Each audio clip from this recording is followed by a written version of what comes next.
them here. But they're just great over time. Well, if you thought the Raptors were done when they went down 0-2, you would be wrong. Told you about the baby dinosaurs all year. They blew out Milwaukee last night to even up the series. Really did blow them out. 2-2. Yeah, 120-102. Kawhi Leonard was injured and tired, and Siakam was suffering from foul trouble, but Kawhi still did damage in 34 minutes and said after the game he will keep fighting. I feel good. Keep going and keep fighting. We have a chance to, make history.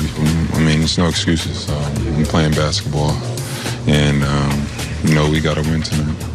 They were very impressive last night. I felt like this series was going to be a long series. I mean, I'm kind of with you. It's a similar setup where they each have a superstar, a strong number two, but a little inconsistent. And then you just have to hope that someone else on the team has a great night. And then you see where the chips fall. They're very even teams. You know, I was thinking about you last night about the Raptors. So we're talking about Kawhi leaving, right? So now Kawhi right now is a little beat up and a little tired because they've had to lean on him.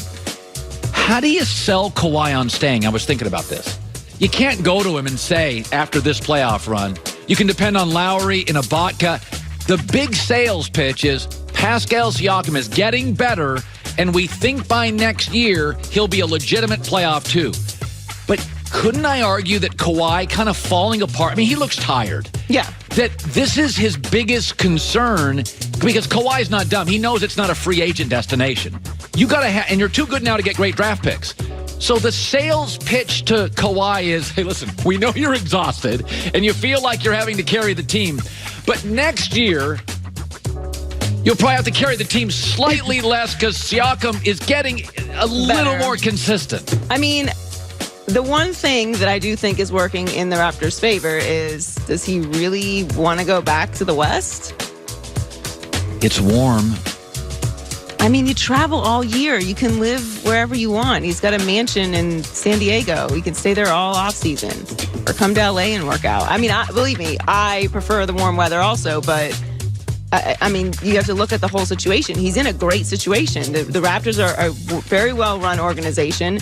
They are in the Eastern Conference Finals right now, tied 2-2 with Milwaukee with the MVP on the other side.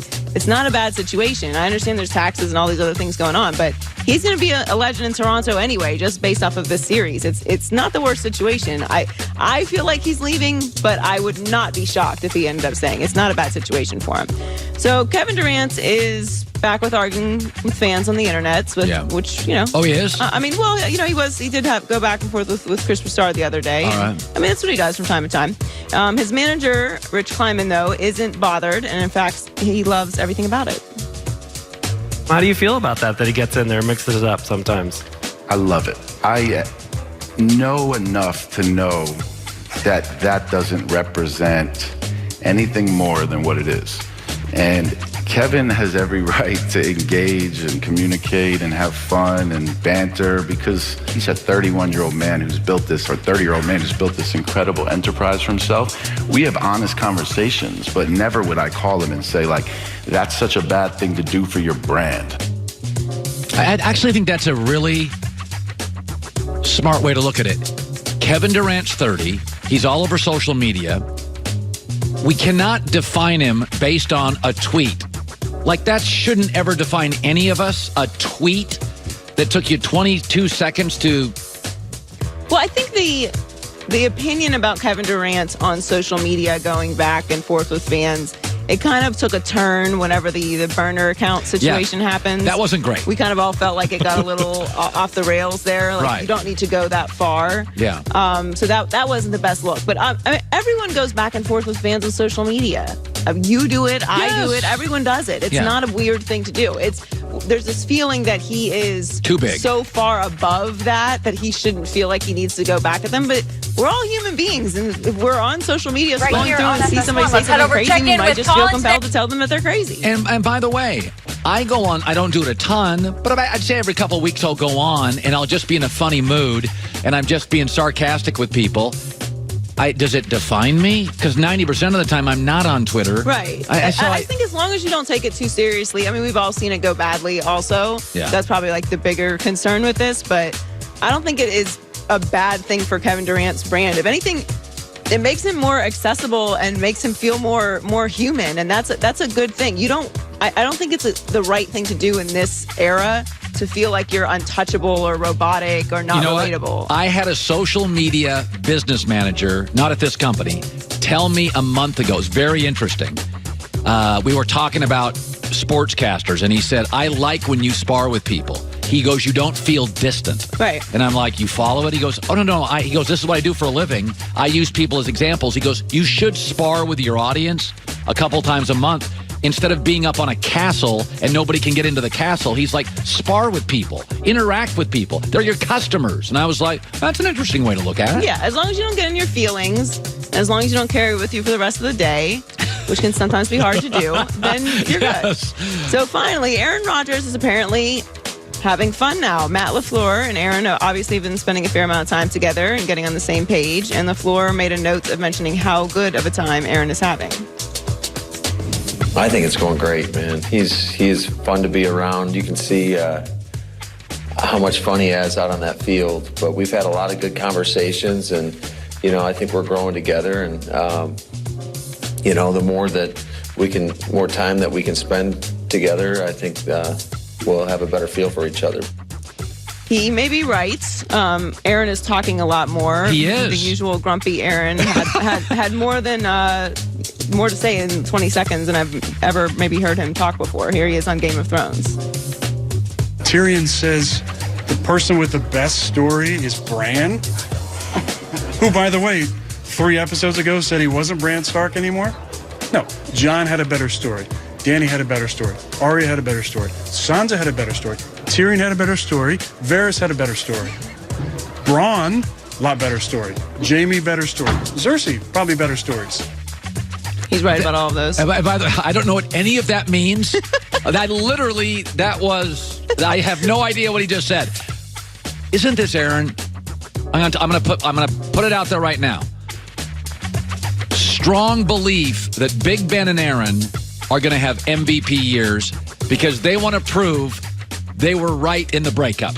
They are definitely going to play with chips on their shoulders this year, for Aaron sure. I'm leaning more towards Aaron winning that situation than I am Ben. So am I. But I'm with you because I think it's that year where you feel like the weight of those deteriorating relationships has been lifted, and now you're trying to reinvent the situation and also prove that you were the one who was right in the separation. It's human nature. You always want to. By the way, we've seen this before.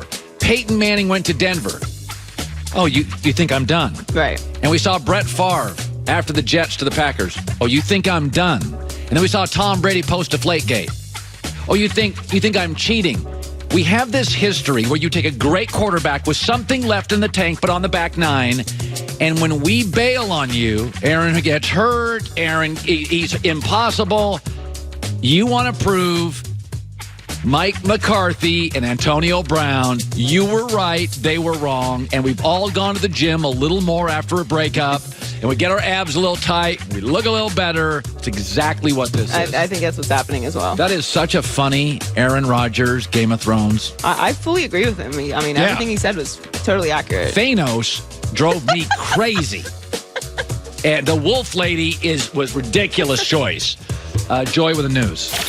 Well, that's the news. And thanks for stopping by. The Herd Lie News. Before I bring out Kendrick Perkins, because I want to get to something, take a break and give Perk more time. So I just want to say this.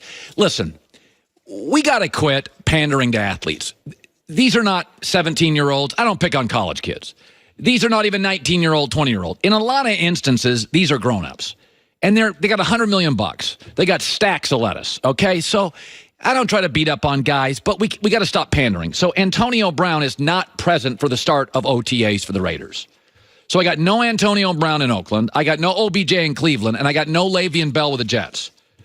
All three just signed huge contracts. All three can be difficult. All three can be distracting.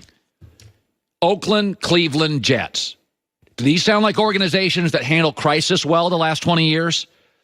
These are three organizations that have had nothing but trouble anytime a player is slightly difficult to coach. I mean, I'm sorry, but when I go to a company for the first year, I didn't take a day off my first 12 months at the other place, and I didn't take many days off my first year here. You're trying to create a culture. Cleveland's got a losing culture. Oakland's got a losing culture. The Jets have kind of a mediocre to losing culture. I'm sorry. Le'Veon Bell's got to be there. Antonio Brown's got to be there. I mean, Le'Veon Bell had a year off. Can you show up to 7, easy OTA practices? We got to stop pandering. Well, they don't need to be there. 69 days ago, Cleveland trades for OBJ. He spent 3 days in Ohio, maybe 4. Come on. We got to do better than this.